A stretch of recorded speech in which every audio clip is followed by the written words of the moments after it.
যেই পীর পীরের অন্য কারো গীবত করে, আপনি তাকে থামিয়ে দিন না, আপনি সহি পীর না। যদি কেউ থামিয়ে দেয় আপনার গীবত, যে না বাবা তুমি এই কথা বলতে পারো না, এটা গীবত হচ্ছে, তাহলে মনে করেন এই পীর সহি। আমার কথা বুঝে আসছে? যেই সংগঠনের প্রতিষ্ঠাতা শহীদ প্রেসিডেন্ট জিয়াউর রহমান, সেলিউট আপনাকে, আল্লাহ জান্নাতুল ফেরদাউস নসিব করুন।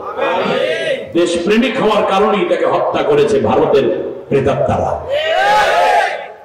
মাত্র অল্প কয়েকদিন স্বাধীনতার যে চেতনা কাকে বলে, স্বাধীনতার স্পিরিট কাকে বলে, দেশপ্রেম কাকে বলে তিনি দেখিয়ে গিয়েছেন। আগামী 100 বছর আমার দেশের মানুষ দেশপ্রেমের উদাহরণ নিতে পারবে একজনের কাছ থেকে, শহীদ প্রেসিডেন্ট জিয়াউর রহমান। এই থেকে ইসলাম এবং দেশপ্রেম দুইটা নিয়ে মাসলুম আর এক সংগঠনের নাম জামাত ইসলামী ছাত্র শিবিরেরা, ঠিক না বলে? জন্মের বিশ্ব আগাইতে আছে, অন্যান্যরাও দেশপ্রেম আছে, কিন্তু ময়দানে তো ভূমিকা রাখতে হবে, কারণ সবাই তো ময়দানে যায় না। এই দুইটা দলের ঐক্য থাকার কারণে ভারত ও কণ্ঠাসা, দেশের মধ্যে ভারতের রাজাকার যারা আছে সেইগুলোও কণ্ঠাসা, ঠিক না? কিন্তু এখন এই দুই গ্রুপের মধ্যে ফাটল বানানোর জন্য একজন নেতাকে দিয়ে একটা বেফাস কথা বের করতেছে। ফলে হচ্ছে কি, আমাদের যেই চেতনায় ছাত্ররা জীবন দিল, রক্ত দিল, আবহমান কাল থেকে বছরকে বছর, গত 18টা বছর পর্যন্ত নেতারা জীবন দিল। আল্লামা সাইদি সাহেবের মতো মানুষ, মতিউর নিজামী সাহেবের মতো মানুষ, কামারুজ্জামানের মতো মানুষ, মুজাহিদ সাহেবের মতো মানুষ, এরপরে আমাদের সালাউদ্দিন কাদের চৌধুরীর মতো মানুষকে যে রাষ্ট্র হত্যা করে, বেগম খালেদা জিয়ার মতো মানুষকে জেলের মধ্যে আটকে রাখে, তারেক জিয়ার মতো মানুষকে পিটাইয়া হাড় ভেঙে বিদেশে থাকতে বাধ্য করে, এইরকম হাজার রকমের অন্যায়, অবিচার, অত্যাচার, লক্ষ লক্ষ মামলা, না যায় কথা বলা, না যায় ঘরে থাকা, কি এক মহা মুশকিলে ছিল। ছাত্রদের রক্ত ভেসে যখন আমরা এই পর্যন্ত আসলাম, এখন আমাদের মধ্যে ঠুনকো ঠুনকো খোটা মোটা দিয়া দিয়া আমাদের মধ্যে একটা দেশপ্রেম এবং ইসলামপন্থীদের মধ্যে একটা তর্ক বাজানোর জন্য শয়তান এসে কানের মধ্যে ঢুক দেওয়া শুরু করে দেবে। এই শয়তানগুলোর পিটাই আগে ফাইজ করতে হবে। মিলেমিশে যদি না থাকতে পারি, তাহলে আমাদেরকে কিন্তু আবার একটা মহা ক্ষতির খেসারত দিতে হবে।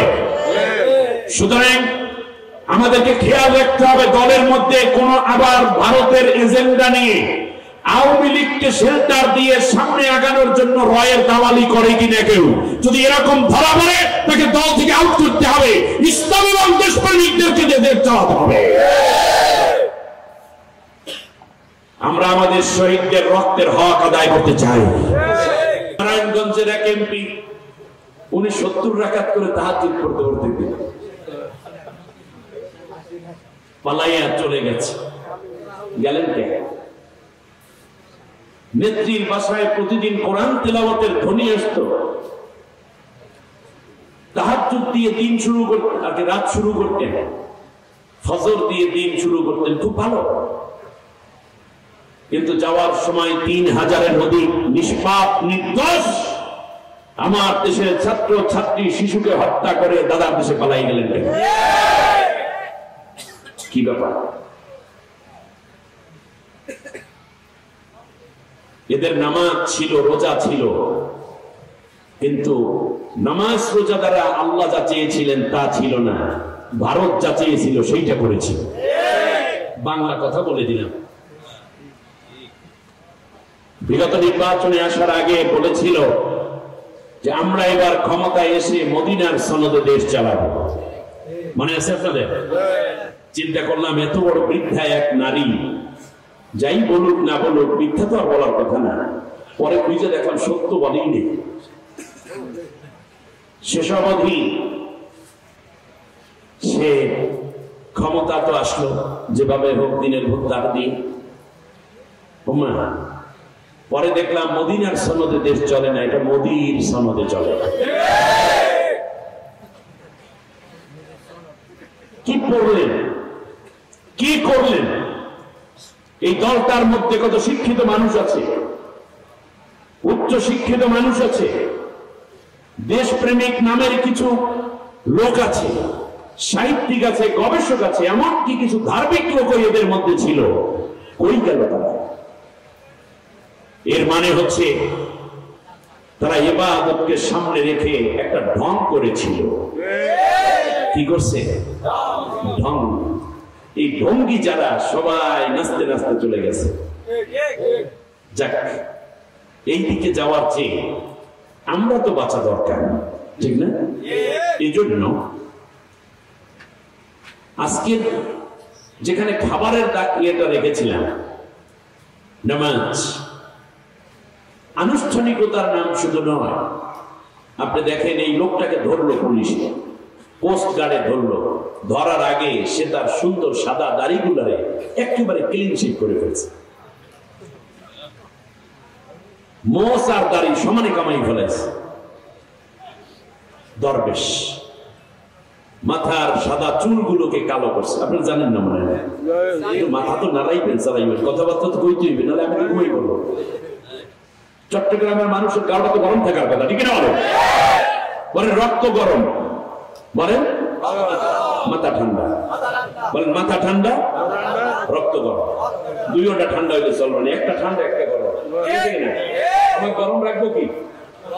রক্ত। আর মাথা রাখতে হবে, মাথা গরম করলে সমস্যা, মাথা গরম করলে সমস্যা। মাথা রাখতে হবে একেবারে কোল কোল কোল, আর রক্তটা হবে গরম। আপনার রক্ত ঠান্ডা হলে ভারত থপ করবে, এই দেশটাকে আবার নিয়ে যেতে। দেখে না স্লোগান দেয়, লেগেছে রে লেগেছে, রক্তে আগুন। কি কয় এত আওয়াজ করুন, মানে রক্তে আগুন। আস্তে আস্তে আস্তে, আমি অসুবিধা নেই, আমি জায়গা মতো নেব না ইনশাআল্লাহ। রিমান্ডে পুলিশ জিজ্ঞেস করলো, অনেক কিছু করছো, ওই নৌকো দিয়ে যাইতেছিল কোথায়? বুড়িগঙ্গা পার হইয়া ওপার কেরানীগঞ্জ। পুলিশে ধরে জিজ্ঞেস করলো যে সব করছো করছো ভালো, কিন্তু দাঁড়িয়ে কামাই না কেন? তাই তোমাদের ইসলামিক কোনো জ্ঞান নাই, এই জন্য এই প্রশ্নটা করছে। তো বলেন স্যার কি হয়েছে?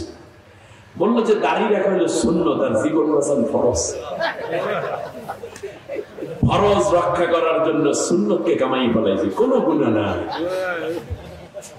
বদমাইশ কারিগর, শয়তানে কানে আঙ্গুলে দিয়ে দেশ থেকে বউ তাকে পালাই গেছে। তোদের মতো মানুষ যে দেশে থাকে, আমি শয়তানের কোনো ভাব নাই। আল্লাহ আমাদেরকে শক্তি দিন। এই জন্য আজ গুরুত্বপূর্ণ একটা টপিক আমাদেরকে দিয়েছে, যে কথা আমরা বলতেছিলাম যে নামাজ রোজার হকটা কি হবে। এবার খেয়াল করুন, আপনি মনে করেন খাইলেন, তাহলে ওইটা খাওয়া না। আচ্ছা, প্লেটের মধ্যে ভাত নিলেন, তরকারি নিলেন, এরপরে লোকমা জড়াইয়া রাখলেন, নিলেন, এখনো কি খাওয়া হয়েছে? বেশ। আচ্ছা, না হয় খেয়ে ফেললেন, খাওয়ার পরে খাদ্য কাকে বলে? খাদ্য হলো যা মানুষের, যা খাওয়ার পরে মানুষের ক্ষুধা নিবারণ হয়। তিনটা কাজ হবে। কয়টা? খাদ্যের হক কয়টা? তিনটা। এক নম্বরে হলো যা আপনি খেলে ক্ষুধা নিবারণ হয়। দ্বিতীয় হচ্ছে যা খেলে আপনার শরীরের শক্তি বৃদ্ধি হয়। আর তৃতীয় হচ্ছে রোগ প্রতিরোধ ক্ষমতা বেড়ে যায়। কথাটা বুঝতে পেরেছেন? বলেন তো খাবারের কাজ কয়টা? এক নম্বরে কি? দ্বিতীয় হচ্ছে এনার্জেটিক করে গড়ে তোলে, আর তৃতীয় কি? রোগ প্রতিরোধ ক্ষমতা বাড়ে। কিন্তু আপনি খাইলেন, খাওয়ার পর বমি হয়ে গেছে, অথবা যা খাইছেন ডাইরেক্ট হয়ে বাইরে গেছে, এটা কি খাওয়া হইল? এটা পেটে থাকতে হবে, হজম হতে হবে। আর যখন আপনি এই খাবারটা খাইবেন, যেমন মনে করেন আগে খেতেন রুটি, ওই রাস্তার রুটি বাজি, এগুলো খাইতে খাইতে পোলা বাইনের চেহারা গেছে একেবারে চিপটা। 1 মাসের জন্য ছুটি পেয়ে বাড়িতে আসে। বাড়িতে আসার পরে মা প্রতিদিন মুরগির ঝোল, কলিজি, 1টা করে ডিম, 2টা করে কলা, 1 গ্লাস করে গরুর দুধ, তারপরে খাওয়াচ্ছে হলো মা সবজি, শাক, মা খাওয়াচ্ছে পেঁপে, মা খাওয়াচ্ছে বেদানা, আঙ্গুর, মা ঠিক মতো ঘুম পাড়ায়, আবার ঘুম থেকে ঠিক মতো উঠায়, অধিক রাত জাগতে দেয় না, আবার ফজর ওয়াক্তে উঠে যায়, নিয়মিত ব্যায়াম করে, সাঁতার কাটে। 1 মাস পরে ওই 1 মাসের আগের চেহারা থাকবে না, চেহারা পাল্টাইবে। চেহারা পাল্টাইছে কেন? মার কাছে থাকার কারণে না খাওয়ার গুণের কারণে? খাবারের গুণের কারণে। তাহলে বোঝা যায় খাবার যদি কাজ করে তাহলে চেহারাটা পাল্টাই যায়। আগে যেই বাচ্চা 5 তলা উঠতে যাই হাঁপাইয়া যায়, এখন 10 তলা থেকে উঠে নামে মনে হয় যেন দৌড়তেছি একটাই, কোথাও থামে না। ঠিক না বলেন? তাহলে বলুন তো দেখি, রোগ প্রতিরোধ ক্ষমতা বাড়াইলো, শক্তি বাড়াইলো, ক্ষুধা নিবারণ করলো। তাহলে 1 মাস খাবারের পরে যদি চেহারা পাল্টাইয়া যায়, সেইটা হলো খাদ্য। ঠিক তেমনি আপনি 5 বছর ধরে নামাজ পড়তেছেন, আপনার চেহারা পাল্টায় নাই, চরিত্র পাল্টায় নাই, নৈতিকতা পাল্টায় নাই, তাই মনে করতে হবে আপনার নামাজ বদ হজম হইতে আছে। কারণ সব খাবার হজম যদি না হয়, পেটটা ফুললে যায়, ডিক ডিক করে, এরপরে পিছন দিয়ে বায়ু বের হয়, কন্দের চোটে মানুষ পাশে থাকতে পারে না, এরপরে খায়, যত খায় তত চেহারা আরো খারাপ হয়। ঠিক না বলে? তাহলে এখন দেখি আমাদের ইবাদত গুলো অনেকের বদ ইবাদত হয়ে গেছে। আমরা কি বদ ইবাদত করবো? অথচ আল্লাহর কথা ছিল নামাজ পড়লে গুনাহ থেকে বাঁচবা। আর ওখানে বিজ্ঞানীরা বলছে খাবার খাইলে শক্তি অর্জন হবে এবং তোমার রোগ প্রতিরোধ ক্ষমতা বাড়বে, ক্ষুধা নিবারণ হবে। তাই অতএব বোঝা যায় যে যদি যথার্থভাবে খাওয়া না হয়, তাহলে তার দ্বারা যেমন উপকার পাওয়া যায় না, ইবাদত যথার্থভাবে না করলে তার দ্বারা কোনো ফায়দা আসা সম্ভব না। এই ইবাদত গুলো নষ্ট করে, একজন মানুষের ব্যক্তিত্ব নষ্ট করে, মনুষ্যত্ব নষ্ট করে। প্রত্যেক মানুষের ব্যক্তিত্ব আছে না নেই? যেটাকে ইংলিশে বলে আমরা পার্সোনালিটি। আমরা যদি বলি কখনো কখনো এটা হচ্ছে তার একটা ভার্সু, মানে এমন কোয়ালিটি যা খুব মানবীয় গুণাবলী। এই পার্সোনালিটি ব্যক্তিত্বকেও নষ্ট করে দেয় এবং মানুষের যে শ্রেষ্ঠ মর্যাদা, এই মর্যাদাটাও নষ্ট করে দেয়। যেই ধরনের অনেকগুলো কাজ, তার মধ্যে একটা হচ্ছে গীবত বা পরনিন্দা। আলোচ্য বিষয় আমার ওইটাই, গীবত। আলোচ্য বিষয় কি? গীবত। আপনি জানেনই না, আমরা অনেকেই জানি না যে গীবত কত বড় এক মহা রোগের নাম। আর দ্বিতীয় বিষয় বলা হয়েছে যে একজনের দোষ আর একজনের ঘাড়ে দিলে কি ধরনের অসুবিধা হয় কোরআন সুন্নাহর আলোকে। আপনারা শুনতে রাজি আছেন? সম্মানিত ভাইরা, আসুন আমরা সোজা আল্লাহ তাআলার কোরআন থেকে আমরা এই কথাগুলো জানার চেষ্টা করি ইনশাআল্লাহ, বিমাশিয়াতিল্লাহ ওয়া বিফাদলিল্লাহ। আমার সাথে পড়েন, আউযু বিল্লাহি মিনাশ শাইতানির রাজীম, বিসমিল্লাহির রাহমানির রাহিম। বিতাড়িত অভিশপ্ত শয়তানের ওয়াসওয়াসা থেকে আল্লাহর আশ্রয় চাই। জোরে বলতে হবে, কার আশ্রয়? আমাদের আশ্রয়দাতা কে? আমাদের দেশে বিগত 18টা বছর সবচেয়ে বেশি গালিগালাজ করেছে, আমাদের রাজাকার তো ছিলই।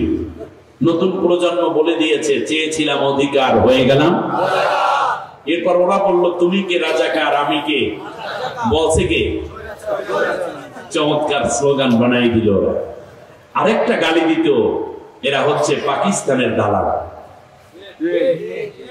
এতে যদি আপনার দেবপ্রিয় ভট্টাচার্য কিংবা নাম কি যেন, না আরেকজন পিনাকি ভট্টাচার্য, কি সুন্দর পিনাকি ভট্টাচার্য হয়, আর যে গোপাইয়া মাল্লা একটা ছেলেকে বিশ্বজিৎ যদি হয়, তারপরেও যদি তাদের বিরুদ্ধে অর্থাৎ গঠনমূলক সমালোচনা করতো, ওরা বলতে সব পাকিস্তানের রাজাকার। ঠিক না? মানে পাকিস্তানের দালাল। এই পর্যন্ত মামলা হয়েছে, বিএনপির লোকদের বিরুদ্ধে হাজার হাজার মামলা হয়েছে, জামায়াতের লোকদেরকে মামলা হয়েছে না, শিবিরের পোলাপাইনদেরকে ধরে নিয়েছে না, ছাত্র দলের ছেলে পানদেরকে পিটাইয়া সাইজ করছে না।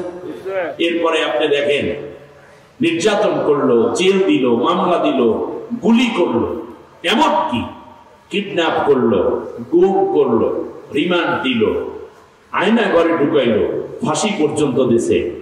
বলেন তো দেখি, কেউ কি পালাইয়া পাকিস্তান গেছে? হেফাজত ইসলামের কেউ গেছে? চরমনাই হুজুরের কেউ গেছে? জামাত ইসলামের কেউ গেছে? বিএনপির কেউ গেছে? তাহলে বোঝা যায় বাংলাদেশে পাকিস্তানের কোন দালাল নেই। ঠিক না? যদি দালাল থাকতো তাহলে ওই দেশে গিয়ে যন্ত্রণা সইতে না পাইলে আশ্রয় নিত। কিন্তু পাকিস্তানের কোন দালাল না থাকলেও বাংলাদেশে ভারতের বহু দালাল আছে। বুঝলেন কেমনে? পালাইয়া ভারত গেছে। তাই যারা ভারতে যায় তারা ভারতের দালাল, এখানে পাকিস্তানের দালাল নাই, এই জন্য আমরা কেউ পাকিস্তান পালাই যাইনি। আমরা আমাদের দেশ ছাড়া অন্য কিছু বুঝি না। মাঝে মাঝে ঘুরতে যাব, কিন্তু ভালোবাসবো দেশকে, ধারণ করবো বুকের মধ্যে দেশপ্রেম, ঠিক না? সাহায্য চাই কার কাছে?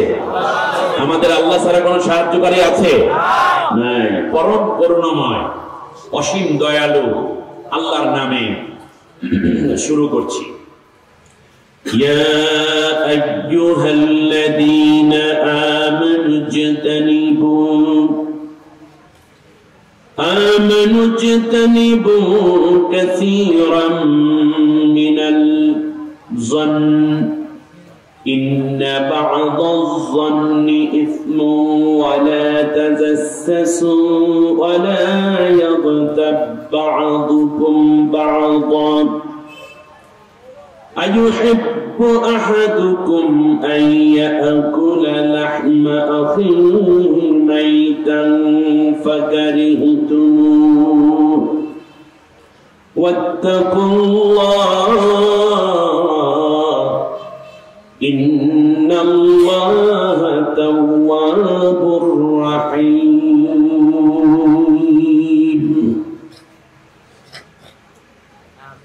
ইয়া আইয়ুহান নাসু ইন্না খালাকনাকুম মিন যাকারিন ওয়া উনসা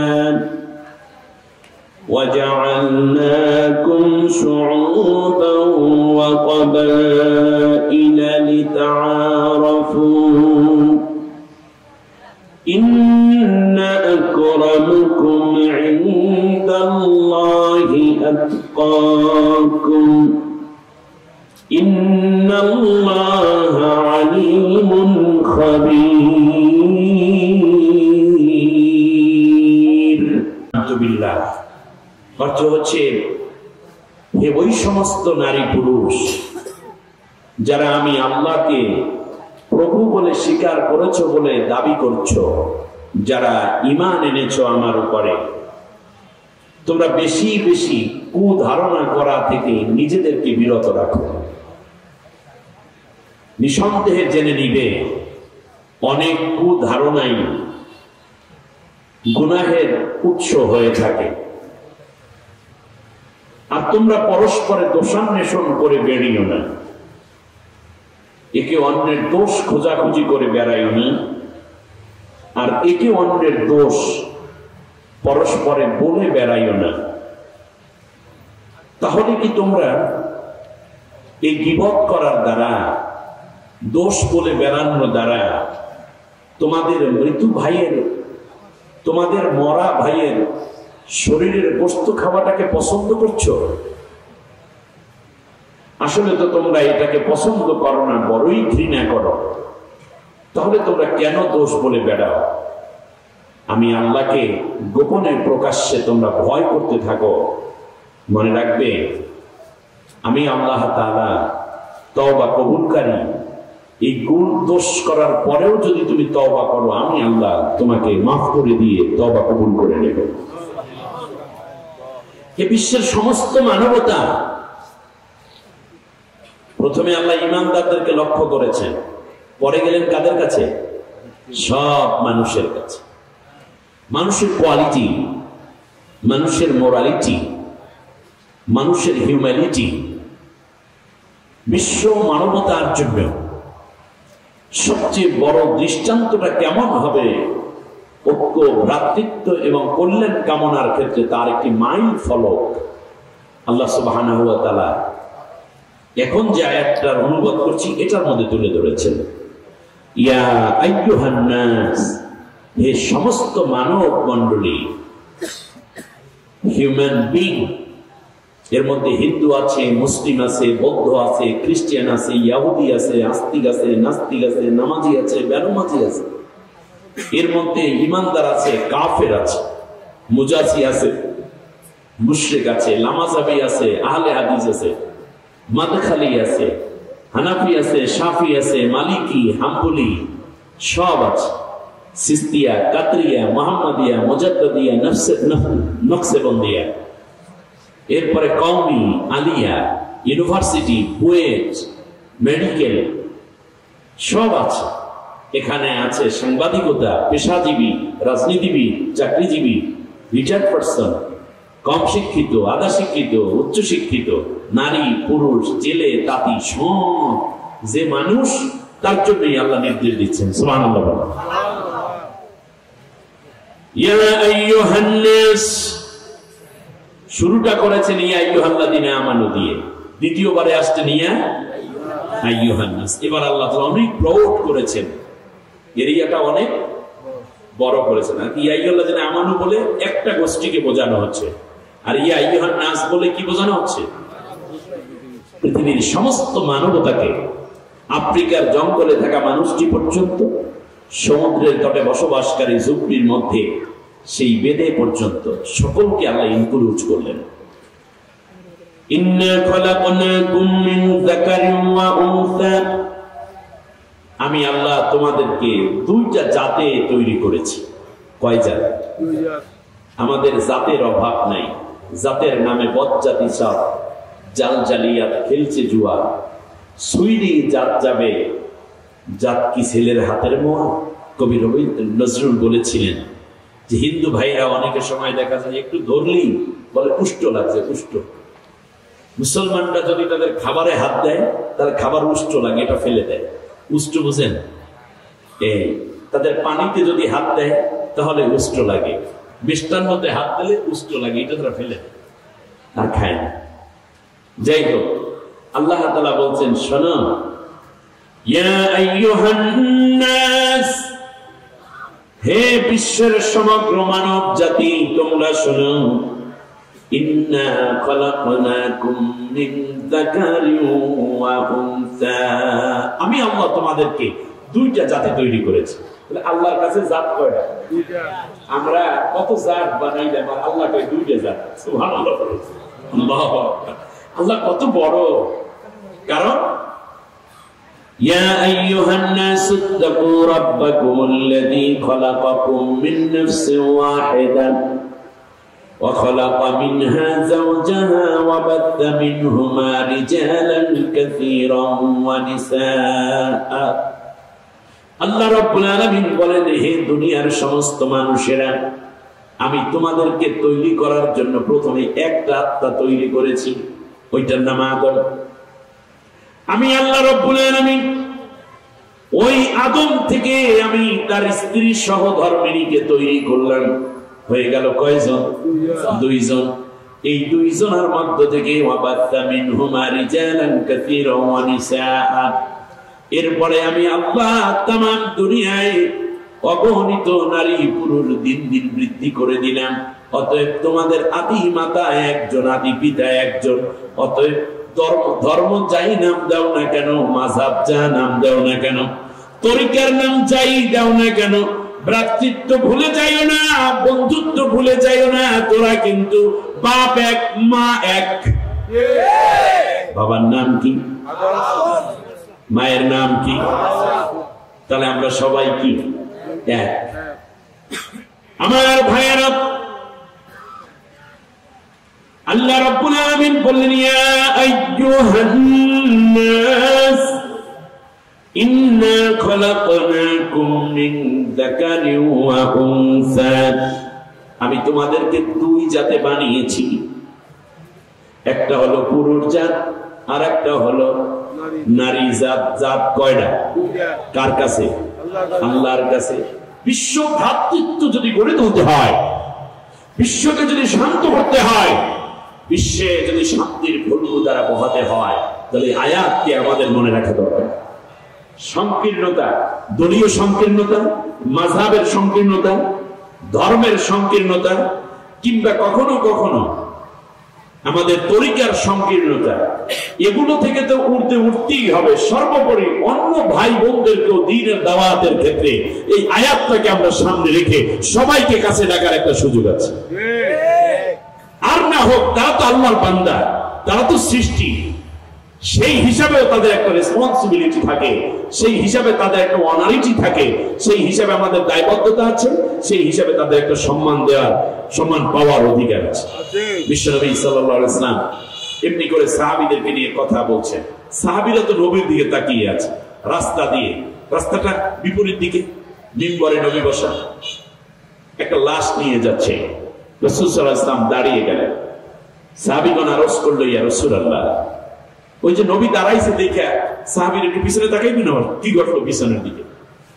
বললো, রাসূলুল্লাহ, একটা ইহুদির লাশ নিয়ে যাওয়া হচ্ছে। রাসূল সাল্লাল্লাহু আলাইহি ওয়াসাল্লাম বললেন, আমার সাহাবীরা, তোমরা ইহুদির লাশ দেখো, কিন্তু তিনি যে আল্লাহর একটা বান্দা, আল্লাহর একজন সৃষ্টি, তাকে দেখবা না। সুবহানাল্লাহ। ওটা আল্লাহ পরকালে বিচার করবেন যদি তার আমল খারাপ হয়। সবচেয়ে বড় পরিচয়, তিনি তো আল্লাহর বান্দা। তোমাকেও দুইটা চোখ দিয়েছেন, তাকেও দুইটা চোখ দিয়েছেন। তোমাকে দুইটা কান দিয়ে ধন্য করেছেন, তাকেও তো আল্লাহ দুইটা কান দিয়েছেন। তোমাকে একটা মেধা দিয়েছেন, হাত দিয়েছেন। তোমাকে আল্লাহ যৌবন শক্তি দিয়েছেন, বাবা হওয়ার তৌফিক দিয়েছেন, স্ত্রী দিয়েছেন, সন্তান দিয়েছেন, তাকেও তো আল্লাহ তাই দিয়েছেন। তাহলে তার প্রতি আমার সম্মান দেখানোর দরকার আছে না নাই? এই জন্য আল্লাহ মানুষকে সম্মান দেখাতে বলেছেন, কিন্তু মানুষের প্রতিকৃতি, মূর্তিকে সম্মান দেখাতে আল্লাহ নিষেধ করেছেন। যেটা বাংলাদেশে খুব হচ্ছিল, মানুষের খবর নাই, মূর্তি লইয়া দৌড়দৌড়ি, পোলাপাই নাকি এটা ভাঙ্গা ফেলাই, কমপক্ষে আল্লাহর সম্মান দেওয়া শুরু করি, ঠিক না? বলে কাজ হয়ে গেছে। আল্লাহ রাব্বুল আলামিন বলেন, ইন্না খলাকনাকুম মিন যাকারিন ওয়া উনসা, দুইটা জাতে আমি আল্লাহ তোমাদেরকে তৈরি করেছি, একটা হলো পুরুষ জাত আর একটা হলো নারী জাত। ওয়াজআলনাকুম শুউবান ওয়া ক্বাবাইলা লিতাআরাফু, এরপরেও আমি আল্লাহ রাব্বুল আলামিন বিভিন্ন গোত্র, বিভিন্ন দল, বিভিন্ন জাতি, এমনকি বিভিন্ন গোষ্ঠী, বংশে বিভিন্ন ভাবে আমি আল্লাহ রাব্বুল আলামিন আলাদা আলাদা করেছি। এটা কে করেছেন? আল্লাহ। মৃদা বংশ, তালুকদার বংশ, চৌকিদার বংশ, খান বংশ, পাঠান বংশ, হাওলাদার বংশ, এমনি আছে না? নাই? আছে। আল্লাহ রাব্বুল আলামিন বলেন, শুউবা ওয়া ক্বাবাইলা, বিভিন্ন বংশ। আমি আল্লাহ আবার বিভিন্ন ভাষা দিয়েছি, বাংলা ভাষা, উর্দু ভাষা, হিন্দি ভাষা, ইংলিশ ভাষা, উড়িয়া ভাষা, এমনি করে করে কত ভাষা দিয়ে আমি আল্লাহ পার্থক্য করেছি তোমাদেরকে। আমি আল্লাহ কখনো কালার দিয়ে পরিবর্তন করেছি তোমাদেরকে। ভাষা কি শুধুমাত্র বাংলা, বাংলাদেশের ভাষা কি একরকম নাকি? বরিশালের ভাষা একরকম, সেখান থেকে চলে আসেন পুরান ঢাকার ভাষা একরকম, কুমিল্লার ভাষা একরকম, চাঁদপুরের ভাষা আর একরকম, নোয়াখালীর ভাষা আর একরকম, ফেনীর ভাষা আর একরকম, চট্টগ্রামের ভাষা আর একরকম। চট্টগ্রামের সাথে কক্সবাজারের ভাষাও ব্যবধান আছে না নাই? রংপুরের ভাষা একরকম, চুয়াডাঙ্গার ভাষা আর একরকম, সিলেটের ভাষা আর একরকম। আমার ভাইরা মুফাসসিরিনে কেরাম বলেছে, এই দেখেন এত কথা বলতে তো আমার ডিস্টার্ব, কিন্তু নামাজ দেখে লাইভ হচ্ছে, কতগুলো ক্যামেরা কথা নিচ্ছে, শোনেন কথা বলেই আছে। ভাষা প্রতি 20 কিলোমিটার অন্তর অন্তর ভাষা চেঞ্জ হয়েছে, বুঝতে পেরেছেন কিনা আপনারা? কারণ সব ভাষার মালিক কে? আল্লাহ রাব্বুল আলামিন বলেন, রহমান আল্লামাল কোরআন খলাকাল ইনসানা আল্লামাহুল বায়ান। মানুষ তৈরি করে আমি তাকে ভাষা শিখিয়েছি, সুবহানাল্লাহ বলেন। শুধু কি ভাষা মানুষের আছে, পশুর ভাষা নেই? একটা মুরগি দেখবেন 15-20টা বাচ্চা নিয়ে ডিম ফুটাইয়া সকালবেলা নামার পরে গিরাস্তের মা বোনেরা ছেড়ে দেয়, একটু ওই চালের গুঁড়া দেয়। আমাদের দক্ষিণাঞ্চলে খুব, আমরা খুব মাশাআল্লাহ একটা জিনিস নিয়েছে রে, এই খুদ দেয়। খুদ দিলে দেখবেন মা যেটা মুরগিটা টুক টুক টুক টুক টুক করিয়া এই আবার একটু খায়, আবার একটু বাচ্চার দিকে ফিট মেরে দেয়। দেওয়ার পরে ওরা খাইতে থাকে, হঠাৎ করে আকাশে চিল এসে গেছে। তখন মাই কি করে, এর মাথাটা ভাস করে, দেখছেন আপনারা কখনো মুরগিটা? করার সাথে সাথে বাচ্চাগুলো দৌড়িয়ে দৌড়িয়ে ওই খড়কুটার নিচে পালায়, ঝাঁকার নিচে পালায়, অথবা মায়ের ডানার নিচে আসে।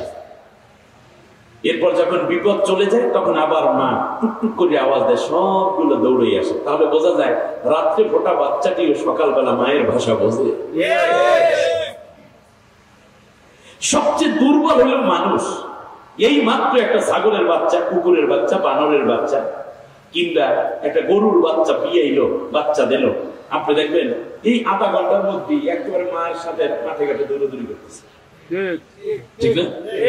কিন্তু আমাদের তো 10 মাস কাছে খালি চিতা শরীফ হইয়া, চিতা শরীফ বোঝেন, চিতাইয়া চিতাইয়া পায়খানা প্রস্রাব সব দিচ্ছে। আমরা দুর্বল, সৃষ্টির দিক খুলে কাল ইনসান দাঈফা, মানুষকে দুর্বল করে তৈরি করছি, ঠেলায় বাঁচানো। একটা বানর, মা বানর যখন বাচ্চা দিবে তখন তার পেইন শুরু হয়। যখন তার পেইন অনুভব করে সে চলে যায় জঙ্গলের সবচেয়ে উঁচু গাছের দিকে, লাফ দেয়। একটা বাচ্চা প্রসব করার জন্য এক ডাল থেকে আর এক ডালে শরীরের মধ্যে জোরে প্রেসার ক্রিয়েট করে একটা লাফ দেয়। তো লাফ দিতে হলে প্রেসার ক্রিয়েট করতে হয় না? তো লাফ দেওয়ার সাথে সাথে ওই যে প্রেসার ক্রিয়েট করে, সাথে সাথে একটা বাচ্চা পেছন দিক থেকে বেরিয়ে আসে। এমনি করে করে তার 5-6টা বাচ্চা লাফাইবে আর বাচ্চা হইতে থাকবে। এরপরে বাচ্চাগুলোর দিকে মা এবার শেষবারে তাকায়, সব বাচ্চা আছে কিনা। ওই একটা জ্বলতে আছে, ওই একটা পরে পরে আর একটা ধরে রাখার চেষ্টা করতেছে। এই ফাঁকে যদি কোনো বাচ্চা নিচে পড়ে যায় তাহলে মা ওখান থেকে রাগ করে নিচে নেমে, যদি দেখে নিচে পড়ার পরে বেঁচে আছে, ঘাড়ের মধ্যে কামড় দিয়ে মেরে ফেলে। কারণ কি? কারণ হচ্ছে তুই হচ্ছিস বানরের বাচ্চা, বানর, এই ডাল ধরে তোর থাকতে হবে। নিচে আছে সিংহ, বাঘ, ভাল্লুক, শত্রুর অভাব নাই। তোর খাবার এই গাছের কচি পাতা, পোকামাকড়। আর এখন হওয়ার পরেই যদি তুই ডাল ধুয়ে না রাখতে পারিস তাহলে তুই জীবনে আর অস্তিত্ব খুঁজে পাবি না। এই জন্য আমি মাই এখন মাইরা ফেলাই, অন্য মারবি তুই। হওয়ার সাথে সাথেই ডালটা ধুয়ে ফেলায় বানরের বাচ্চা। আর আমাদের মায়ের আঙ্গুলটা ধরতে ওরাই 3 মাস লেগে গেছে, ঠিক না? অতএব বুঝতে হবে আমরা খুব দুর্বল সৃষ্টি। আমার বন্ধুগণ, এই জন্য আমাদেরকে আল্লাহ তাআলা বলছেন যে তোমাদেরকে আমি আল্লাহ বিভিন্ন ভাষা এবং বিভিন্ন দলে তৈরি করেছি, এই জন্য যাতে চিনতে পারবো। অনেকে আরাফাতের ময়দানে গেলে এখন আউলে গেছেন, মানে পথ ভুলে গেছেন। আরাফাতে মুজদালিফায় মাঝে মাঝে আউলে না মানুষ, তাহলে এখন চিনবেন কেমনে? এখন চেনার জন্য আপনি বলছেন এখন বাবা আমি কই যাবো, আই কই যেতাম, আই কই যেতাম, এইভাবে বলতেছেন। এখন বাঙালি একজন খুঁজে পাইছে, আই কই যাইতাম, এটা তো মোটামুটি চট্টগ্রাম নোয়াখালীর অঞ্চলের ভাষা হবে। চাচা আপনার বাড়ি কোথায়? বাবা আমার বাড়ি হলো চট্টগ্রাম। আচ্ছা, তাহলে আপনার তাবু নাম্বার কত? কিচ্ছু মনে নেই আমার। বেশ ভালো কথা, কমপক্ষে আপনার বাড়ি পর্যন্ত পৌঁছানোর ঠিকানা তার কাছে আছে। এর মানে চট্টগ্রাম একটা বিভাগ, এই বিভাগের মধ্যে একটা জেলা আছে, সেই জেলার মধ্যে ইউনিয়ন আছে, ইউনিয়নের মধ্যে ওয়ার্ড আছে, ওয়ার্ডের মধ্যে ঘর আছে।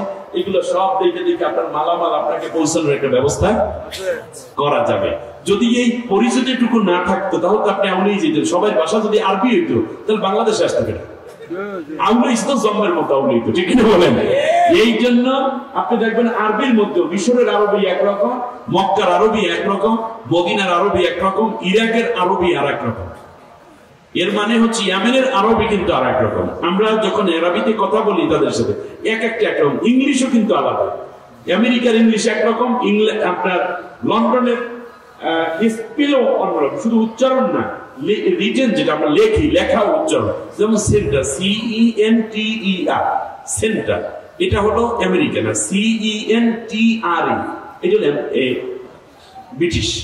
তাহলে বোঝা যাচ্ছে এটার মধ্যে কি আছে, উচ্চারণে কিছু পার্থক্য আছে। তাহলে আল্লাহ তাআলা বলতেছেন, শোনো আমি আল্লাহ তোমাদেরকে একটু কালো করেছি, সাদা করেছি, হাফ কালা হাফ সাদা, উজ্জ্বল শ্যামলা করেছি, নাক ফেটা, কপাল উঁচা, কারো গাল ছোট, কারো সাইজ ছোট, কারো চুল বাঁকা। এগুলো যে করেছি এটা একমাত্র উদ্দেশ্য লিতাআরাফু, যাতে তোমরা একে অন্যকে পরস্পরে বুঝতে পারো। যেটা তো আমার অমুক এলাকার ভাই, এটা তো আমার অমুক দেশের ভাই, এটা তো আমার অমুক অঞ্চলের ভাই, অমুক অঞ্চলের বোন, এটা যেন বুঝতে পারি। আইডেন্টিটির জন্য আমি আল্লাহ তাআলা বিভিন্ন ভাষা, রং, ঢঙে, বংশে তৈরি করেছি। তো মনে রেখো, ওই বংশ, ওই ভাষা, ওই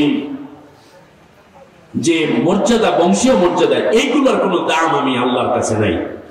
আল্লাহ রাব্বুল আলামিন একজন মানুষের অনারিটি, একজন মানুষের শ্রেষ্ঠত্ব, একজন মানুষের মর্যাদার মাপকাঠি হিসাবে চিহ্নিত করে দিলেন, ইন্না আকরামাকুম ইনদাল্লাহি আতকাকুম। সুবহানাল্লাহ। তোমাদের মধ্যে ওই ব্যক্তি আমি আল্লাহর কাছে মহা সম্মানিত। আকরাম, কারীম না, আকরাম সবচেয়ে বেশি সম্মানিত, সবচেয়ে বেশি অনারেবল পার্সন হলো আমি আল্লাহর কাছে ওই মানুষটি, সে নারী হোক কিংবা পুরুষ, যে আমি আল্লাহকে বেশি ভয় করে। আমরা মনে করি প্রধানমন্ত্রী হলে বেশি সম্মান, পুলিশের আইজি হলে মহা সম্মান, সেনা প্রধান হলে মহা সম্মান, আরে সুন্দরী নারী হলে, বিশ্ব সুন্দরী হলে মহা সম্মান, কিংবা বড় হুজুর হইলে বেশি সম্মান, বাইতুল মুকাররমের খতিব হলে বেশি সম্মান। আমার আল্লাহ ডাক দিয়ে কয়, না না না, আমি আল্লাহর কাছে সবচেয়ে বেশি সম্মানিত ওই মানুষ, যেই মানুষটি আমি আল্লাহরে বেশি ভয় করে। আপনি যদি আল্লাহকে বেশি ভয় করেন, আপনি বেশি সম্মানিত। আমি যদি আল্লাহকে বেশি ভয় করি, আমি আল্লাহর কাছে বেশি সম্মানিত। অতএব যদি আল্লাহকে, আল্লাহর কাছে কিংবা দুনিয়া আখিরাতে আপনি যদি সম্মানিত হতে চান, নিজের নামে পাবলিসিটি করার দরকার নেই, প্রচার করার দরকার নেই, আপনার নামে পোস্টার ছাপাইয়া রাস্তার মোড়ে মোড়ে লাগানোর দরকার নেই। সিজদায় পড়ে আল্লাহর কাছে চোখের পানি চাইরা কর, আল্লাহুম্মা জাআলনি সুবুরা ওয়া জাআলনি ফি আইনি সগীরা ওয়া ফি উইনিন নাসি কাবীরা। আল্লাহ, তুমি আমাকে মহান ধৈর্যশীল বানাও, আমার চোখে আমাকে ছোট বানাই দাও, অন্যের চোখে আমাকে বড় বানাই দিও। সুবহানাল্লাহ বলো। আল্লাহর নবীকে আল্লাহ এত সম্মান দিয়েছেন, এরপরও তিনি বলেন, আনা আব্দুক, আল্লাহ আমি তোমার গোলাম, আমি তোমার গোলাম, তোমার আমি গোলামের বাচ্চা, গোলাম। সুবহানাল্লাহ। আমার বাবাও গোলাম, আমার দাদাও গোলাম, আমরা সবাই তোমার গোলাম, আমরা হইলাম গোলামের জাত, তুমি আমাদের মনিব। সুবহানাল্লাহ। অতএব মানুষের মূল সম্মান, মানুষের মূল মর্যাদা নিহিত রয়েছে তার কি এর মধ্যে? টাকার মধ্যে, চেহারার মধ্যে, বংশের মধ্যে, কোন রাষ্ট্রে জন্মগ্রহণ করার মধ্যে, পদের মধ্যে না, কিসের মধ্যে? তাকওয়ার মধ্যে। আল্লাহ যেন আমাদেরকে তাকওয়ার শ্রেষ্ঠ জায়গায় উপনীত হওয়ার তৌফিক দান করেন। আসুন আমি আপনাদের উদ্দেশ্যে সূরা হুজরাত থেকে, মদিনায় অবতীর্ণ এই সূরা, কোরআনের 49 নম্বর সূরা থেকে মূলত 12 এবং 13 এই দুটি আয়াত তেলাওয়াত করেছি। এর উপরে ভিত্তি করে আমি সামনে কিছু কথা বলতে বলতে আমাদের আপনার ভাই চলে আসবেন, ইনশাআল্লাহ তাকে আমি ছেড়ে দেব। এখন খেয়াল করুন, এই সূরাটার মধ্যে 18টা আয়াত আছে, 2টা রুকু আছে। সম্মানিত ভাইয়েরা, ইয়া আইয়ুহাল্লাযীনা আমানু, হে ঈমানদারেরা, ইজতানিবু কাসীরাম মিনাজ যন্নি, বেশি বেশি কুধারণা করা থেকে তোমরা বেঁচে থাকো। আল্লাহ আমাদেরকে বাঁচার তৌফিক দিন, বলেন আমিন। সবাই বলেন আমিন। ধারণা মানুষের সবচেয়ে বড় রোগ, একজন আর একজনের প্রতি সবচেয়ে বড় ক্ষতিকর হচ্ছে। যেমন আপনি এখান দিয়ে যাচ্ছেন রাত্রিবেলায়, আপনার বোনের বাড়িতে কেউ ধারণা করলে এত রাতে যায় যে মনে চুরি করতে যায়, খেয়াল করেছেন? অথচ আপনার বোন কল দিয়েছে, ভাই আমার ভাইটাটা খুব অসুস্থ, ডাক্তারখানা যাবো, ওর বাবা তো বাড়িতে নেই, আপনি একটু আসেন। আপনি যাচ্ছেন তাড়াহুড়ো করে বোনের বাড়িতে, পাশে আরেকজন দূর থেকে দেখে মনে করছে কি, কথার কথা ধরেন, চুরি করতে যাচ্ছে। তাহলে বলুন সে কি ধারণা করলো? কুধারণা করলো। আল্লাহ রাব্বুল আলামিন এই কুধারণা থেকে মানুষকে বাঁচার জন্য স্পষ্ট করে বলছেন যে ইন্না যন্না লা ইউগনি মিনাল হক্কি শাইয়া, তোমরা যে কুধারণা করো এর দ্বারা মূলত সত্যের কাছাকাছিও কোনো অবস্থান নাই। বর্তমান সময়ে মোবাইল প্রযুক্তির এই যুগে স্বামী এবং স্ত্রীর মধ্যে দ্বন্দ্বের সবচেয়ে বড় কারণ হচ্ছে কুধারণা। একটু আগে মনে করেন হঠাৎ করে রাত 2টার সময় কোন এক মহিলা কল দিয়ে বসছে তার স্বামীকে। কল দেওয়ার পরে স্বামী তো ঘুমায় বেচারা, বউ রিসিভ করছে।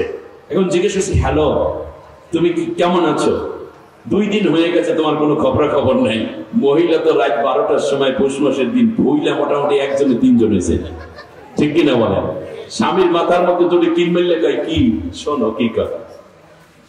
পরে কাছে কি হয়েছে দেখো তো, ফোন নিয়ে দেখতেছে যে এটা একটা রং নাম্বারে চলে এসেছে, আমি জানিও না চিনিও না। আপনি দেখুন এই যে একটা ভুল ধারণা। এরপরে ফোন করতেছে, এখন এমন অবস্থা মনে করে স্ত্রী মনে করে যে আমার চেয়ে মনে হয় সে অন্য কোথাও এটা খারাপ করার জন্য অন্য কারোর সাথে সম্পর্ক করছে। আবার স্বামীরাও কোনো কোনো ক্ষেত্রে দেখা যায় যে কথা বলছে, হঠাৎ করে আবার দেখা গেল ডিলেটও করে দিছে, অথবা কথা বলার পর স্বামী আসার পর কথাটা থামাই দিছে। হ্যাঁ কম শুনি কার সাথে দেখলে মোবাইল দেখা, এই শুরু হয়ে গেছে কারাকারি, শেষকালে বিয়েই শেষ। এরকম হয় কি হয় না? হ্যাঁ, আপনার যদি কোনো বিষয়ে সন্দেহ হয় তাহলে আপনি সেটা মানে সে বিষয়ে আপনি জানতে চাইবেন, কিন্তু আপনি এইভাবে আক্রমণাত্মক হয়ে উঠলে সমাধান তো হবেই না, বরং শেষ পরিণতি বড় খারাপ হয়ে যাবে।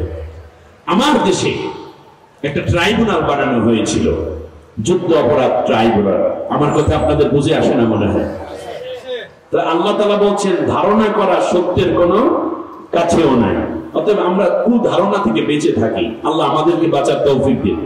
অন্যের ধারণা আপনার বুকে নিয়ে আপনি চলতেছেন, আপনার মতো বোকা দুনিয়া আছে, নিজেরটা খাইয়া অন্যের চিন্তা শেষ। আমরা এইরকম ঝামেলায় আর জড়াবো না। আমি বরং আল্লাহর জিকির করব, মানুষকে নসিহত করব, সেটা আমার ছেলে মেয়ে স্ত্রী যা হোক। যদি তার গুনাহ থাকে সংশোধনের চেষ্টা করব, কিন্তু কোশ্চিনকালেও এমন কাজ করতে যাব না যার ফলে দেখা যায় বড় রকমের বিপদ আপদ হয়ে যেতে পারে। আল্লাহ আমাদেরকে ধৈর্য এবং সহনশীলতা দান করুন। আল্লাহ রাব্বুল আলামিনের কাছে যে কথা আমরা বলছিলাম যে যদি এইরকম হচ্ছে যে বাংলাদেশে অপরাধ ট্রাইব্যুনাল বানানো হলো, অপরাধ ট্রাইব্যুনাল, মানবতা বিরোধী অপরাধ ট্রাইব্যুনাল বানায় শুধুমাত্র জামাত এবং বিএনপির লোকদেরকেই ধরা হয়, অথচ 1971 সালে ওনাদের নামে একটা জিডি করা পর্যন্ত সারা দেশে কোথাও নেই। বিচার যাদের করার তাদের বঙ্গবন্ধু করে গেছেন, যাদের মাফ করার কথা তাদেরকে করে গেছেন। এখন ধারণা কিভাবে করা হলো? তদন্তকারী সংস্থা বানানো হয়েছে। তদন্তকারী সংস্থা, ও ভাই 40 বছর আগের ঘটনা উদ্ধার করতে গেছে তদন্তকারী সংস্থা। ওখানে যে বাড়ি ছিল সে বাড়ি এখন আর নাই, ওখানে যে রাস্তা ছিল না সেখানে এখন 50 ফিট পাকা রাস্তা হয়ে গেছে। এমনও কিছু জায়গা আছে যেখানে গিয়ে যে হিন্দু বাড়ি বা অন্য মুসলিমের বাড়ির কথা বলা হচ্ছে, সেই বাড়ির বংশের কেউ নাই, এখানে একজনও খুঁজে পায় নাই। কিন্তু এরপরও ধারণার আলোকে বলা হইয়াছে বলিয়া মনে করা হইল, মনে করা হইয়াছে বলিয়া ধারণা করিলাম। খেয়াল করেন নাই? মনে হয় দেখিয়াছি বলিয়া মনে হইয়াছিল, মনে হইয়াছিল বলিয়া মনে পড়িতেছে। এই রকম বিষয়গুলোকে সামনে এনে নির্দোষ মানুষগুলোকে ফাঁসি দেওয়া হয়েছে। আল্লামা সাইদি সাহেবের মতো মানুষের বিরুদ্ধে 10,000 নারী ধর্ষণের মামলা, হিন্দু বাড়িতে আগুন দেওয়ার মতো মামলা, হিন্দু মানুষকে হত্যা করার মতো মামলা দেয়া হয়েছে। শুকুরঞ্জন বালির ভাই বিশাব আলী হত্যা করার অভিযোগ দেয়া হয়েছে ঠিকই, কিন্তু শুকুরঞ্জন বালি বলতেছে যে আমার ভাইকে হুজুরে হত্যা করে নাই। ভাইরে, এতটুকু আকলও হলো না যে যদি হুজুর হত্যাই করতেন তাহলে তিনি এলাকায় গিয়ে আর ইমামতি করতে পারতেন? আচ্ছা বলেন, আপনাদের কোন ইমাম সাহেব যদি কোনো নারীকে ধর্ষণ করে, সেই ইমাম সাহেবকে আপনারা কি এলাকার ইমামতি দিবেন? আচ্ছা বলেন না হয় এখান থেকে যদি উনি 20 বছর পরেও আসে, আপনারা কি তারা ইমাম বানাবেন? এমনকি যদি সে অনেক বছর পরেও আসে, যদি এমপিতে দাঁড়ায়, আপনারা কি ভোট তাকে দিবেন? দিবেন না। তার কারণে একবার এই অঘটন হয়ে গেলে তাকে কেউ কোনোদিন আর সুযোগ দেয় না, ঠিক না বলো? অতএব লিল্লাহে তাকবীর, নারায়ে তাকবীর। আপনার ভাইয়ের আগমন, আহলান সাহলান। আল্লাহ তাআলা আমার ভাইকে কবুল করুন। একেবারে বাঁচাইছেন ভাই, আগে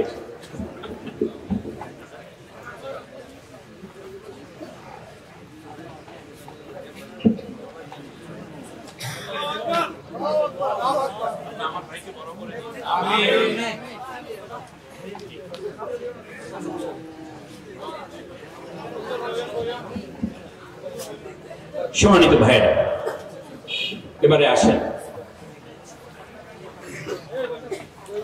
আপনারা অনেকে মজা নিতে চান, হুজুরেরা অমিত থাকুক, আমরা মাঝখান থেকে একটু মজা নিই, সেই দিন শেষ আর হবে না, ঠিক না বলেন? এর মানে আমাদের এই অবস্থাটার কারণে মাঝখান থেকে শিয়ালেরা বহুত কষ্ট খাইছে, আর হবে না। এখন আমরা সবাই মিলে মিশে দেশটাকে গড়ব, ইসলাম, তাহজিব, তামাদ্দুন, স্বাধীনতা, সার্বভৌমত্ব, আল্লাহর কোরআন এবং নবীর আদর্শ, এটাকে সামনে রেখে আগামী বাংলাদেশ গড়তে হবে, ঠিক না বলেন? সুতরাং এই গীবত গুলো, দৌড় চর্চা গুলো সামনাসামনি হয়েছে। আমি আমার বাস্তবতা থেকে একটা ঘটনা বলি। আমি যখন দিগন্ত টিভিতে, আপনারা জানেন তাতিলুল কোরআন নামের আগে একটা প্রোগ্রাম করতাম, কোরআন শিক্ষার লাইভ প্রোগ্রাম। তো সেই জায়গাটায় উপস্থাপনায় ছিলেন একটা পর্যায়ে সরল পথ একটা অনুষ্ঠান উপস্থাপনা করতেন আল্লামা সাইদি সাহেবের মরহুম ছেলে বুলবুল সাইদি ভাই, জানেন কিনা, রফিকুল ইসলাম বুলবুল। তো আমি মানে স্বাভাবিক টেলিভিশন যাওয়ার আগে তো একটা প্রস্তুতি থাকে না, এই প্রস্তুতিমূলক একটা জায়গায় বসে চা পান করছি, একটু ফ্রুটস ট্রুটস খাচ্ছি। ওই সময় বললাম, ভাই কি অবস্থা? বললো যে ভাই, আমি যদি কলিজাটা বের করে আপনাকে দেখাতে পারতাম তাহলে বুঝতেন আমার কলিজায় কত ব্যথা। আমি বললাম একটু শেয়ার করেন, কিছুটা হালকা হোক, জাস্ট আমি তাকে একটু অফার দিলাম, অপরচুনিটি দিলাম। ভাই বললেন যে আব্বার সামনে দাঁড়াইয়া আমি তার ছেলে আমার আব্বাকে গালি দিচ্ছে, কোন নারীকে ধর্ষণ করা হচ্ছে, কিভাবে তুলে নিয়ে গেছে, কোন জঙ্গলে নিয়েছে, কোন খাল পাড়ে নিয়ে গেছে, কোন বাড়ির ভিতর নিয়েছে, এইরকম কথাগুলো আমার বাবাকে সারা জীবন দেখছি একটা গোলাপ ফুলের মতো। এটা কি মেনে নেওয়া যায়? বাসায় যখন ফিরি তখন দৌড়ে প্রথম আমার মা এসে জিজ্ঞেস করে, তোমার আব্বুর জামিন কবে হবে? ছোট্ট বাচ্চাগুলো দৌড়ে এসে এবং অন্য ভাইদের বাচ্চারা দৌড়ে এসে, শামীম ভাইয়ের বাচ্চা, মাসুদ ভাইয়ের বাচ্চা, এরা এসে দৌড়ে বলে যে ওরা চাচু ডাকে, কেউ বড় আব্বু ডাকে যে দাদু ভাই কবে আসবে। আমাদের ভাইদের বউরা এবং আমার স্ত্রীও দৌড়ে এসে বলে যে আব্বার জামিন হওয়ার কোনো খবর আছে ভাইয়া? আমি কোনো জবাব পেতে পারি না। এরপর একটা বই লিখেছিলেন, হৃদয় যন্ত্রণা অনুক্ষণ, এভাবে আর কতদিন, এই একটা শিরোনামে বই আছে, পাইলে আপনারা কিনে নিন, অল্প একটা ছোট্ট বই। আমার ভাইরা, আজকে পীর মাশায়েখদের বিরুদ্ধে আরেকজনে গীবত করছে, আমার বিরুদ্ধে আরেকজন গীবত করছে, আপনার বিরুদ্ধে আরেকজনে গীবত করছে, আমি তার বিরুদ্ধে গীবত করছি। এর দ্বারা ব্যক্তিত্ব নষ্ট হয় সর্বপ্রথম। আল্লাহ তাআলা গীবতের বাস্তবতাকে তুলে ধরতে গিয়ে বলছেন যে ভাইটা মারা গেছে, আপনার ভাই, আপনার নাম হলো ওহিদুল, ভাইয়ের নাম শহীদুল। শহীদুল মারা গেছে আপনার সামনে। এরপর মারা যাওয়ার পর আপনি একটা চাকু লইলেন, একটা পিরিজ লইলেন, আইসা প্রথমে আর পাউডারে কাটলেন, এরপর হাতটারে কাটলেন, বুকটারে ফাললেন, এরপরে চাকু দিয়ে ওই গোস্ত কাটতে কাটতে আপনি খাইতে আছেন, কলজাটা চিবাইয়া খাইতে আছেন, চোখটা উড়াইয়া খাইতে আছেন। এটা কি আপনার খুব পছন্দ হয়? কথা বলে না কেন? আল্লাহ তাআলা বলছেন তোমার এক নম্বরে ভাইয়ের গোস্ত, দ্বিতীয় বলছেন মরা ভাইয়ের গোস্ত। মানবতার সবচেয়ে বড় অপরাধ হচ্ছে গীবত করা। আমাদের মামুনুল হক দামাত বারাকাতুহুল আলিয়া, তার বিরুদ্ধে যে আইন আদালত সাজানো হয়েছিল, এটা কি সত্য না গীবত? ভালো করে বুঝুন, এটার উপরে আমি কথা শেষ করে দিই। বিভিন্ন সময় আমরা একজন আর একজনের বিরুদ্ধে, হ্যাঁ গীবত করা যাবে। রাষ্ট্রে যদি ইসলাম এবং মুসলিমদের জাতিসত্তার উপরে কোনো আঘাত আসে, তাহলে কোনো সরকারি তত্ত্বাবধানে যদি এই কাজ হয়, সেই সরকারের বিরুদ্ধে গীবত করা জায়েজ এবং ফরজ। প্রচার করতে হবে আমার দেশটাকে কোথায় নিয়ে যাচ্ছিল।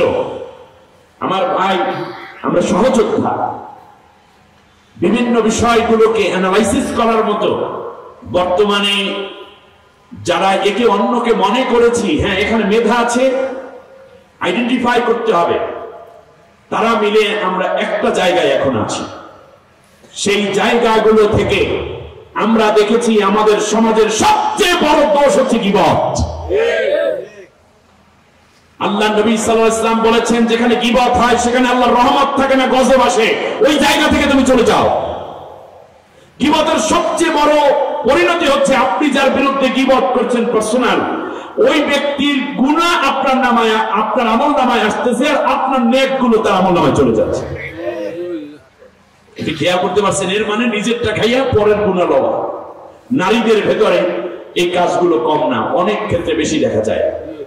সুতরাং আমাদের মা বোনদেরকেও, ঘরের মধ্যে গীবত হচ্ছে আপনার ছেলে কোন পীরের গীবত করছে, কোন হুজুরের গীবত করছে, কোন ইমাম সাহেবের গীবত। আর গীবতটা কি? গীবতটা হচ্ছে ওই দোষটা ব্যক্তির ভেতরে আছে। সাহাবী আরজ করলে ইয়া রাসূলুল্লাহ, ওই দোষটা যদি তার ভেতরে থাকে সেইটা বললে কি গীবত হবে? আল্লাহ নবী বলেন এইটাই তো গীবত। তার সামনে গিয়ে তাকে সংশোধন না করে তুমি অন্যের কাছে বলছো, এইটাই হলো গীবত। আর গীবত আসাদ্দু মিনাজ জিনা, জিনার চেয়েও জঘন্য।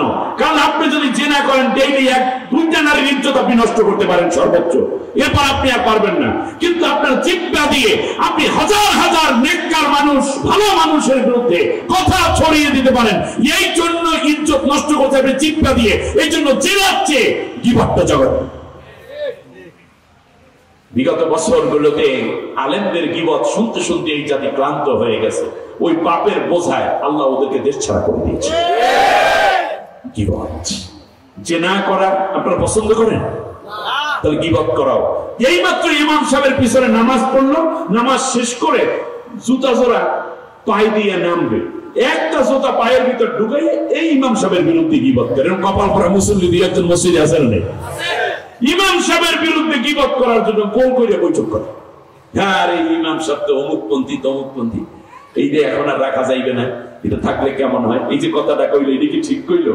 আরে ভাই ঠিক বেঠিক আপনি হুজুরের সাথে কথা বলেন, আপনি কেন এখানে বসে চাপা মারতেছেন? গীবত এই জঘন্য অপরাধ। আপনার ছেলে যদি গীবত করে তাকে থামিয়ে দিন, চুপ, তুমি গীবত করছো কেন? একটা হাদিসের মানে মনে পড়েছে, এই জন্য আপনাদের সাথে শেয়ার করে আমি শেষ করে দিই। রাসূল সাল্লাল্লাহু আলাইহি ওয়াসাল্লামের কাছে এক সাহাবী কথা বলছেন, বলার পর বললেন তুমি গোশত দিয়ে ভাত খাওয়ার পরে কি মিসওয়াক করনি, ওযু করনি? বললো যে রাসূল আমার কপালে গোশত, আমি তো গত মনে হয় 7-8 দিনেও কোনো গোশতের খানা খাইনি। বলছে তোমার দাঁতের মধ্যে এই ইয়ে লেগে আছে কেন, গোশত কেন? কারো গীবত করেছো? খেয়াল করেননি? তুমি কি গীবত করেছো? বলছে হ্যাঁ এক সাহাবীর একটু গীবত করেছিলাম। তাহলে ওই যে সেই গোশত লাগিয়ে দিয়েছে। আস্তাগফিরুল্লাহ। আরে মাইয়াল ফিজু মিন কওলি ইল্লা লাদাইহি রাকিবুন। তুমি যা বলো সব লিখে দিচ্ছে। আমরা যদি জিহ্বাটাকে সংরক্ষণ করতে পারি, জিহ্বা আর গুপ্ত অঙ্গ এই দুইটা জামিনদার যে হবে, নবী বলছেন আজমিনুল্লাহুল জান্নাহ, আমি তার জন্য বেহেশতের জামিনদার হয়ে যাব। নিয়ন্ত্রণ করা যাবে? এখন আপনারা বলতে পারেন হুজুর আমরা এত গীবত করি, এরপর দাঁতে গোশত ওঠে না, মানে গন্ধ পাই না কেন? ভাইরে আপনাদেরকে বলি, যারা ট্যানারিতে চাকরি করে, ট্যানারি বোঝেন কোথায়? চামড়ার গুদাম, চামড়া প্রসেসিং করে যেই জায়গায়, ওখানে গেলে আপনি 1 মিনিটও দাঁড়াতে পারবেন না, এত গন্ধ। সেখানে দেখবেন শত শত কর্মী চামড়া প্রসেস করতেছে, কাটিয়ে দিতে আছে, এইভাবে মেডিসিন মিশাইতে আছে, মেশিনের ভিতর দিতে আছে, রিফাইন হয়ে বের হচ্ছে। দিন রাত তারা আছে, তাদের চামড়ার, তাদের নাক আছে না নাই? কিন্তু তাদের নাকে কি গন্ধ আছে? কারণ কি? মানে ওই গন্ধের ভিতর থাকতে থাকতে ওই গন্ধ সারা যেন তাদের ভালোও লাগে। ঠিক তেমনই আমরা গীবত করতে করতে এমন এক পর্যায়ে পৌঁছে গেছি, এখন যে গীবত না করলে আর ভালো লাগে না, গীবতের কোনো দুর্গন্ধ আমাদের নাকে আসে না। আল্লাহ আমাদেরকে হেফাজত করুন। গীবত মুক্ত পরিবার গঠন করতে চান? গীবত মুক্ত সমাজ গঠন করতে চান? তাহলে আল্লাহ রাব্বুল আলামিন যেন আমাদেরকে কবুল করে। আর দ্বিতীয় আরেকটা গীবত করা জায়েজ আছে। যেমন আপনার এলাকায় কোনো মেয়ে দেখতে আসছে কেউ, বা ছেলে দেখতে আসছে, আপনাকে জিজ্ঞেস করলো ভাইজান এই হাওলাদার সাহেবের একটা মেয়ে আছে, মাদ্রাসায় পড়ে বা স্কুল বা কলেজে পড়ে, আমি আমার ছেলের জন্য নিতে চাই, মেয়েটা কিরকম জিজ্ঞেস করছেন, এরকম হয় না? আপনি এখানে তার যদি কোনো আয়াত থাকে, মানে ত্রুটি থাকে, আপনি সেটা জানা থাকলে বলে দিবেন যে ভাই মেয়েটা খুবই ভালো, সব মিলে মেধাবিনী, বংশাবলীও ভালো, কিন্তু মেয়েটার সাইজে কিন্তু একটু শর্ট। আপনার ছেলে কি বেশি লম্বা? বা শর্ট মেয়ে যদি 5 ফুট 2 ইঞ্চি হবে না, এর বেশি লম্বা না, বা দেখতে ওই রকম ফর্সা না, একটু উজ্জ্বল শ্যামলা, যা আছে ঠিক তাই, ওইটুকু যে বলে দিলেন এটা গীবত হবে না, এটা গীবত হবে না। সুতরাং আসুন না আমরা আমাদেরকে নিয়ন্ত্রণ করি, আমাদের জবানকে হেফাজত করি। আর আল্লাহ তাআলা বলছেন, ওই যে হযরত আয়েশা রাদিয়াল্লাহু তাআলা আনহার বিরুদ্ধে যখন গীবত আসলো, কাফেররা যখন বহতান করলো, তখন আল্লাহ তাআলা বলছেন তোমরা প্রতিবাদ করলে না কেন? অতএব বোঝা যায় কেউ কারো বিরুদ্ধে মিথ্যা যদি অপবাদ দেয় সেইটাকে বলে বহতান। ওইটা হলো গীবত, সত্যই দোষ, কিন্তু দোষটা সত্য বলে বেড়ায় অন্যের কাছে, ওইটার নাম কি? গীবত। আর যদি মিথ্যা বানাইয়া বলে সেইটা হলো গীবতের চাইতেও যখন, ওইটার নাম হলো বহতান। গীবত যদি হয় মরা ভাইয়ের গোশত খাওয়া, গীবত যদি হয় জিনার চেয়ে জঘন্য, তাহলে আপনি বলুন বহতানের অপবাদ কত বেশি? যেই বহতানের অপবাদ দিয়ে বাংলাদেশের লক্ষ লক্ষ আলেমকে নির্যাতন করেছিল বিগত হবে। তো রাষ্ট্রীয়ভাবে বহতানকে স্বীকৃতি দিয়েছে, বিল পাস করেছিল তারা, বহতানওয়ালা সরকার। আমরা আগামী সরকার চাই মুত্তাকি সরকার, তাকওয়াবান সরকার। আল্লাহ যেন কবুল করেন। সম্মানিত ভাইরা, আপনাদের কাছ থেকে বিদায় নিচ্ছি।